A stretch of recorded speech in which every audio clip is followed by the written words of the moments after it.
Welcome back to another technical video. Today, we'll be going through your question, answering it, and hopefully finding that solution you need.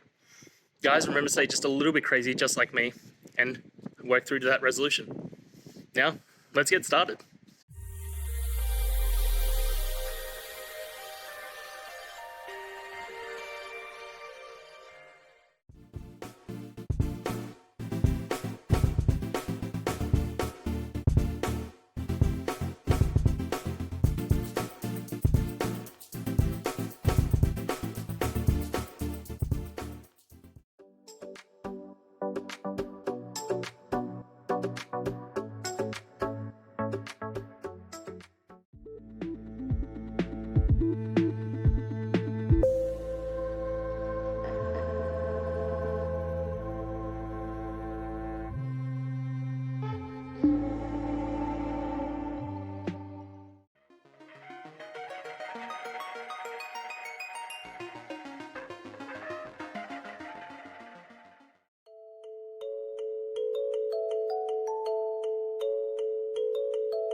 And that's it, guys. We've gone through, answered your questions, and hopefully found that solution that you're looking for.